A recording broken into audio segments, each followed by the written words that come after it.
కర్మ అంటే ఏమిటి, ఈ కర్మలు ఎన్ని రకాలు అనేటువంటిది కూడా మనం తెలుసుకోవాలి. మనం ఉదయం నిద్ర లేచిన దగ్గర నుంచి రాత్రి పడుకోబోయేంత వరకు మనం చేసేటువంటి పనులన్నీ కర్మలే.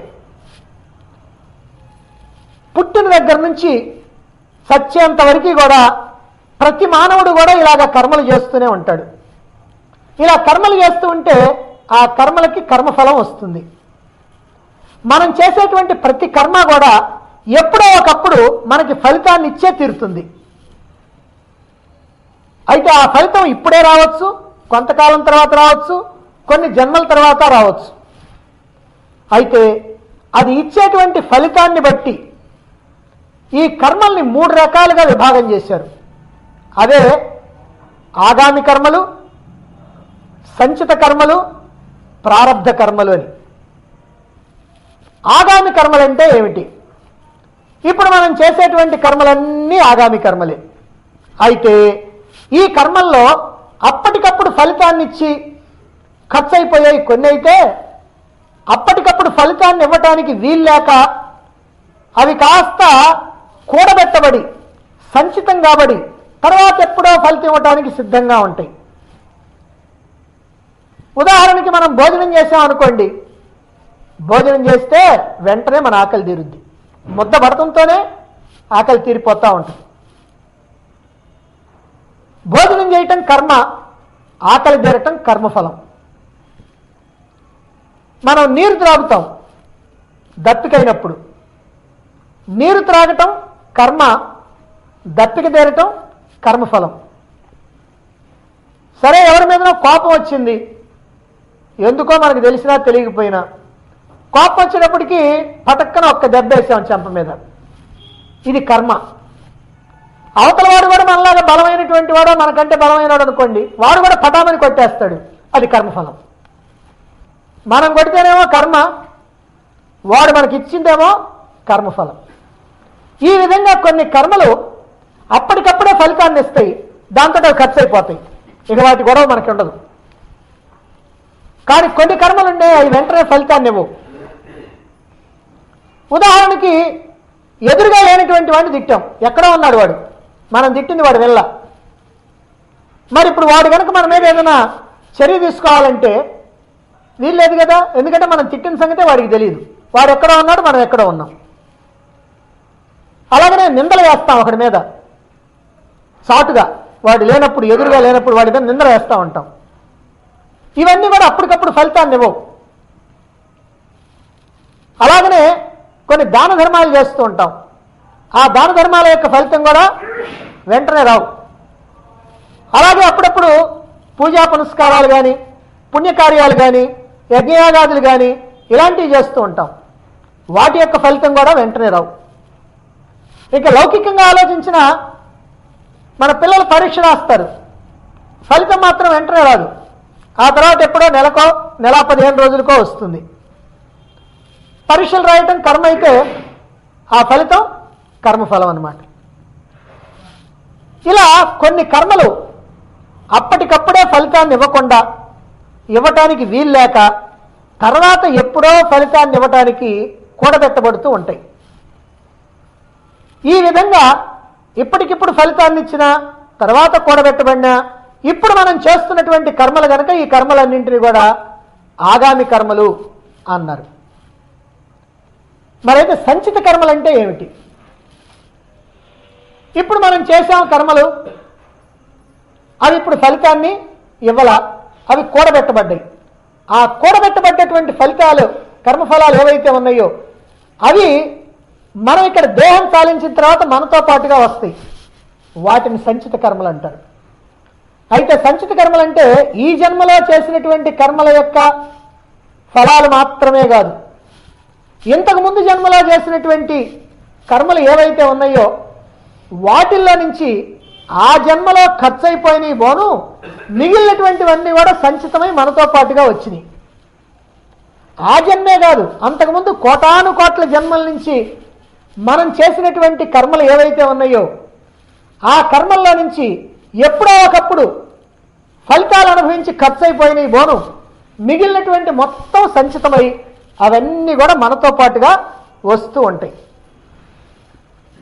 ఈ విధంగా అనేక జన్మల్లో కూడబెట్టబడినటువంటి, సంచితం చేయబడినటువంటి ఈ కర్మలన్నీ కూడా మన శరీరాన్ని విడిచిపెట్టేటప్పుడు మనతో పాటుగా వస్తూ ఉంటాయి. మళ్ళీ శరీరాన్ని తీసుకొని వచ్చినప్పుడు కూడా మనతో పాటుగానే వస్తాయి. అంటే శరీరం ఉన్నా లేకపోయినా అవి మాత్రం మనతోనే ఉంటాయి. అంటే మనతో ఉంటాయంటే మన సూక్ష్మదేహంతో ఉంటాయి అన్నమాట. ఆ సూక్ష్మదేహంతో ఉండేటువంటి కర్మఫలాలు, వాసనలనే కారణదేహం అని అంటారు.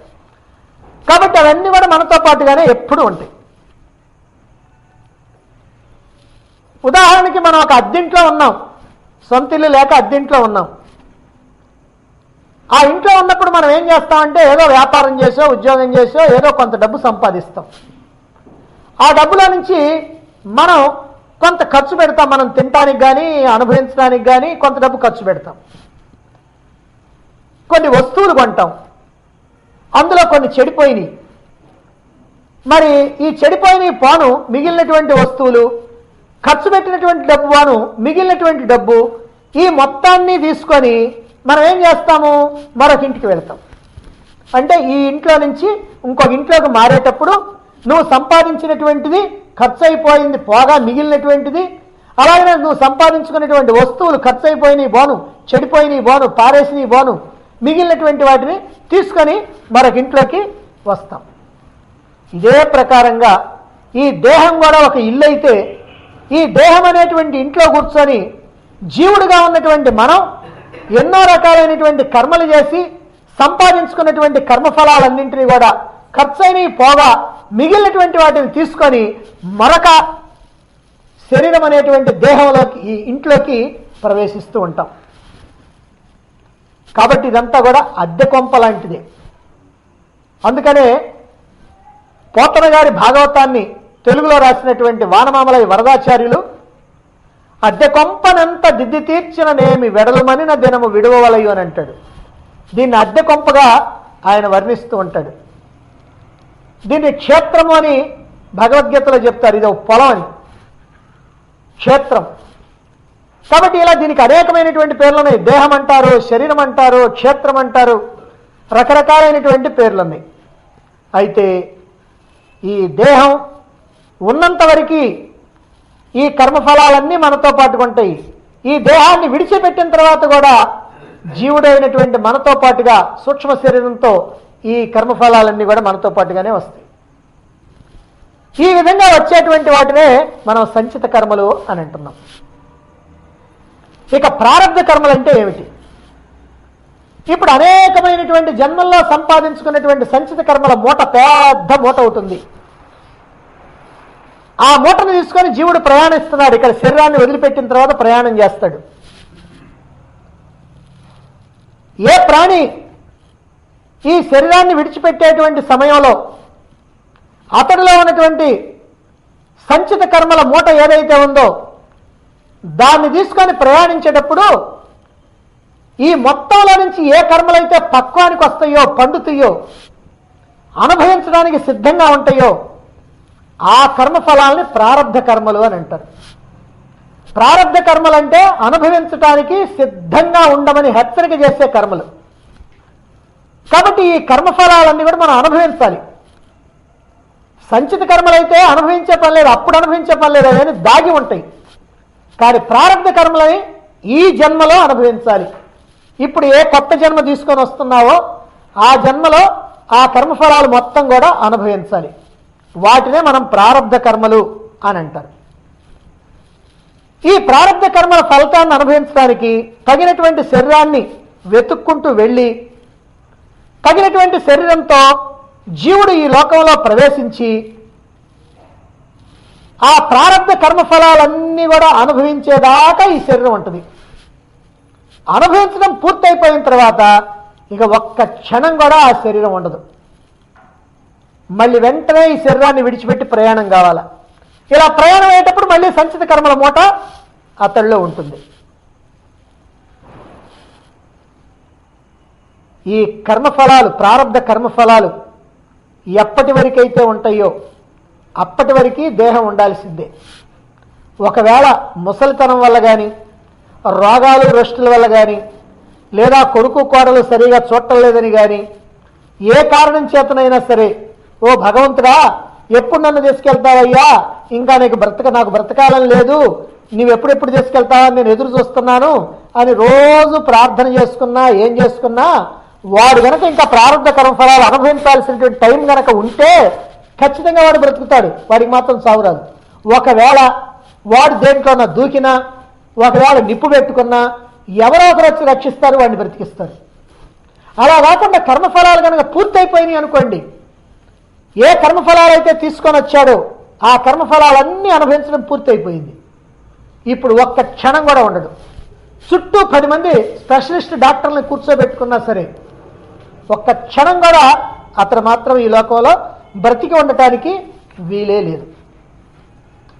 సరే, మళ్ళీ ఈ జీవితం ముగిసే నాటికి, ఈ జీవితం ముగిసింది, ఈ ముగిసే నాటికి ఈ ప్రారంభ కర్మలన్నీ కూడా ఖర్చు అయిపోగా జన్మ జన్మల నుంచి వస్తున్నటువంటి సంచిత కర్మల మూటలో నుంచి ఏ కర్మలైతే పక్వానికి వస్తాయో ఆ పక్వానికి వచ్చినటువంటి ప్రారంభ కర్మల ఫలితాన్ని అనుభవించడానికి తగినటువంటి దేహంతో మళ్ళీ ఈ లోకంలోకి రావాల.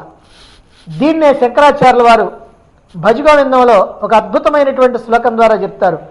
పునరపి జననం పునరపి మరణం పునరపి జనని జఠరే శయనం. మళ్ళీ మళ్ళీ పుట్టటం, మళ్ళీ మళ్ళీ చావటం, మళ్ళీ మళ్ళీ తల్లి గర్భంలో ప్రవేశించటం. ఇలా మళ్ళీ మళ్ళీ పుడతా, మళ్ళీ మళ్ళీ వస్తా, మళ్ళీ మళ్ళీ వస్తా, మళ్ళీ మళ్ళీ పోతా ఉంటే ఎప్పుడు నీకు విముక్తి, ఎప్పుడు నీకు విడుదల, ఎప్పుడు నీకు మోక్షం, ఎప్పుడు నీకు శాశ్వత ఆనందం? ఈ లోకంలోకి శరీరాన్ని తీసుకొని వచ్చామనంటే రకరకాలైనటువంటి కష్టాలు, బాధలు అనుభవించాలి. జన్మించేటప్పుడు జన్మ దుఃఖం, వ్యాధులు కనుక వస్తే వ్యాధి దుఃఖం, మరణం కనుకైతే మరణ దుఃఖం, మరి వృద్ధాప్యం అయితే జరా దుఃఖం, ఇట్లా రకరకాలైనటువంటి దుఃఖాలతో అనుభవించాల్సినటువంటివన్నీ అనుభవించాల్సిందే. మరి ఎప్పుడు వీటన్నిటి నుంచి విముక్తి? ఏ రకంగా విముక్తి వస్తుంది? ఈ జనన మరణాల నుంచి, ఈ మళ్ళీ తిరిగి వచ్చేటువంటి జన్మ, మళ్ళీ పుట్టుక లేకుండా కనుక పోవాలంటే ఏం చేయాలి?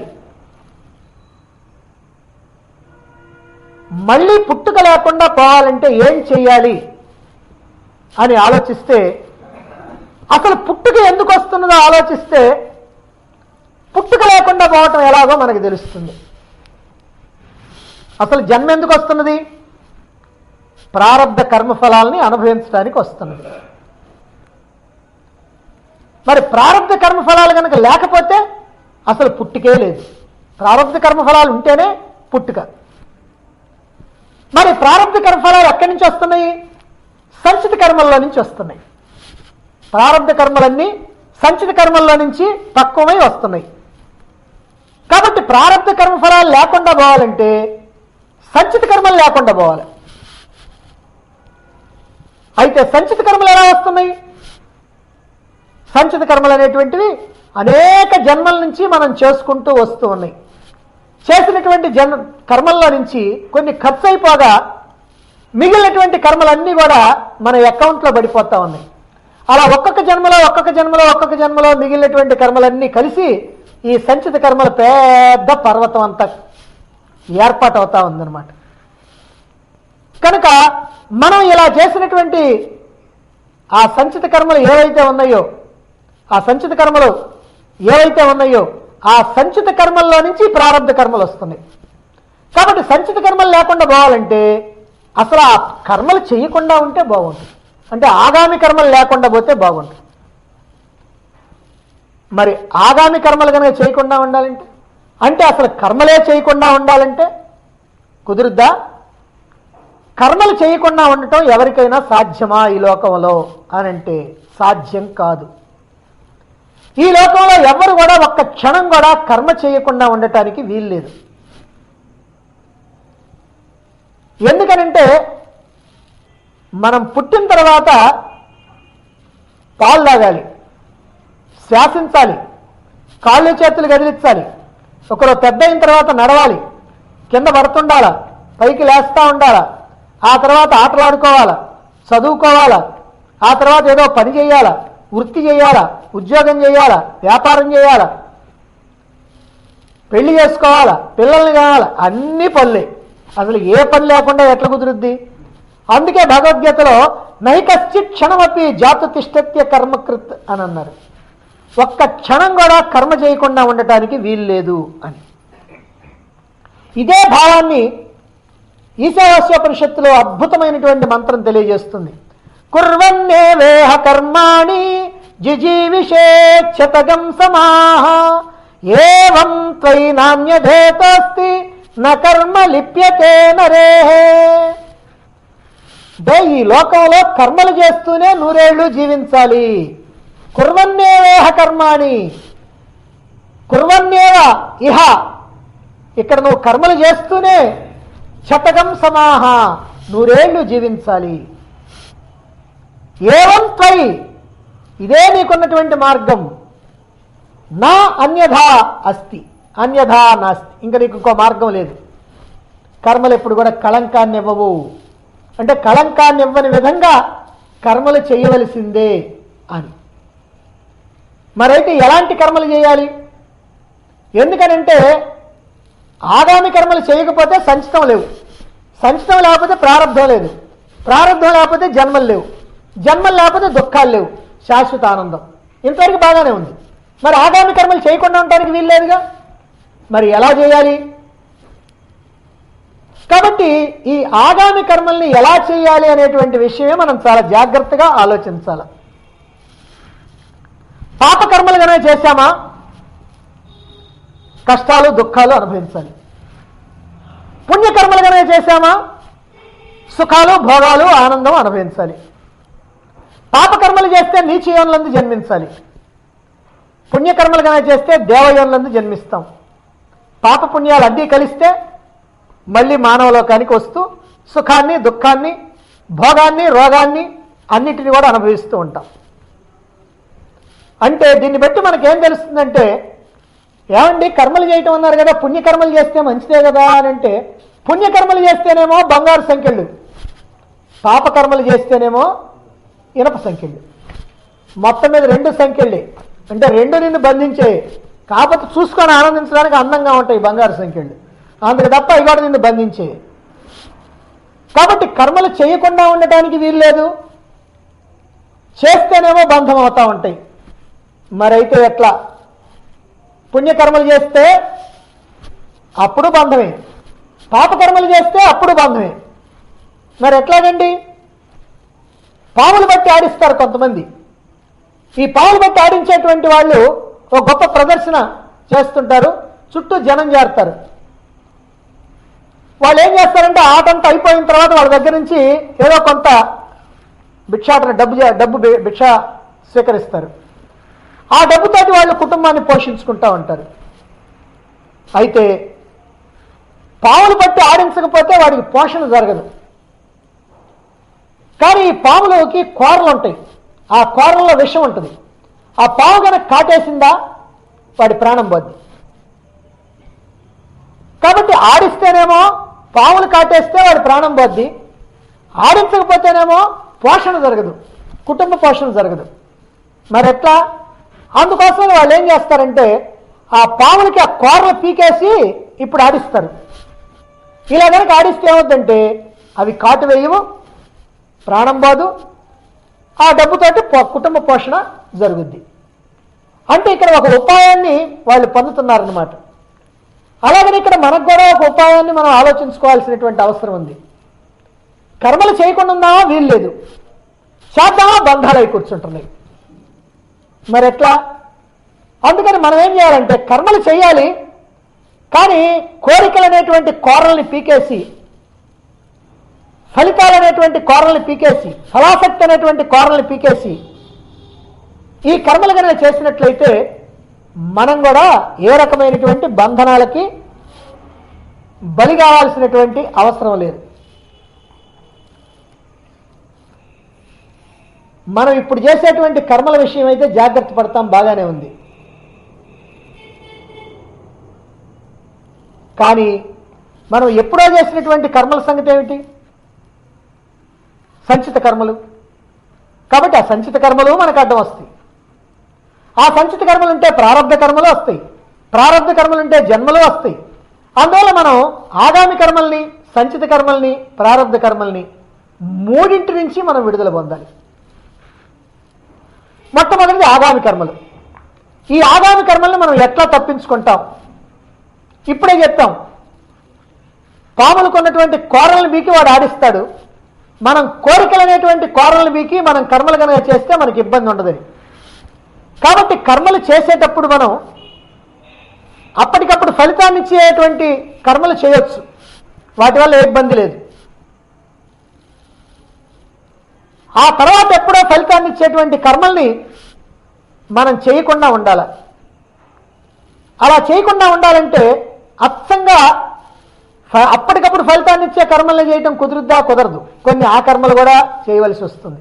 అలాంటి సందర్భంలో కోరికలు లేకుండా నిష్కామంగా ఫలాసక్తి లేకుండా కర్మలు చేయాలని మనకి భగవద్గీత చెప్తుంది. కాబట్టి మనం చేసేటువంటి కర్మలు కూడబెట్టబడకుండా, సంచితం కాకుండా, ఆ కర్మఫలాలు మనకు రాకుండా మనం జాగ్రత్త పడుతూ ఆగామి కర్మలు చేయాలి. మరి ప్రారంభ కర్మలండి, ప్రారంభ కర్మలంటే ఇప్పుడు చేసేవి కాదు, అవి ఎప్పుడో చేశాం. చేసినటువంటివి ఇప్పుడు అనుభవానికి వచ్చినాయి, ఇప్పుడు జాగ్రత్త పడటానికి వీలు లేదు. మరి వీటిని ఏం చేయాలి? వాటిని అనుభవించి ఖర్చు చేసుకోవాలి. తప్పించుకునే మార్గం లేదా అండి? లేదు.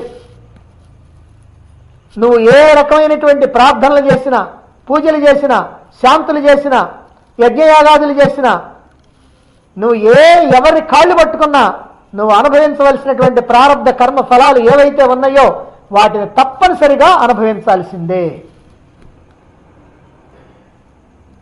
కాబట్టి వాటిని అనుభవించి ఖర్చు చేసుకోవాలి.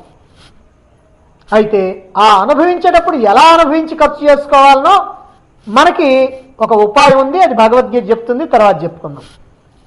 మూడవది సంచిత కర్మలు. మరి వీటి సంగతి ఏమిటండి?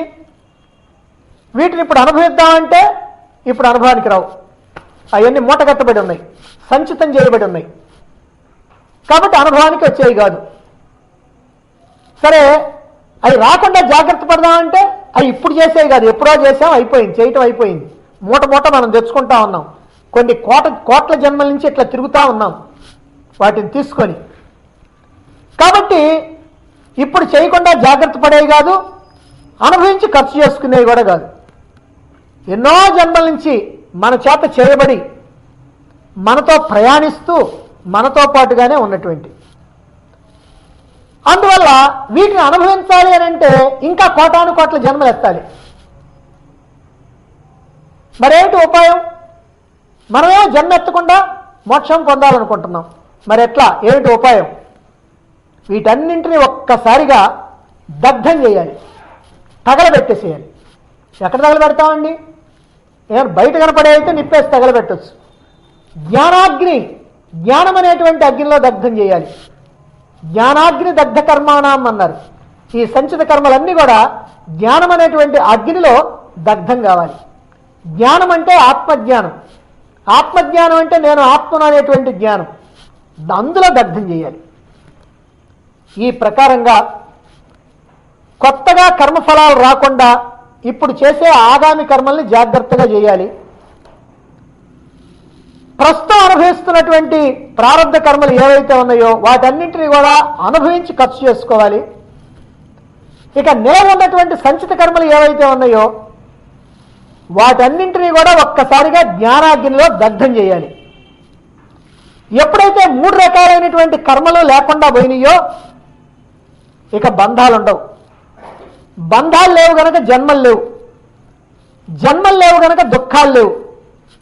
ఆ దుఃఖాలు లేకుండా పోవటం, జన్మ లేకుండా పోవటం, జన్మరాహిత్యం, దుఃఖరాహిత్యం, ఇదే మోక్షం, అదే ముక్తి, అదే శాశ్వత ఆనందం, అదే అందుకోవాల్సినటువంటి స్థితి. దానికోసమే మనం మానవ జన్మ తీసుకొని ఈ లోకంలోకి వచ్చాం.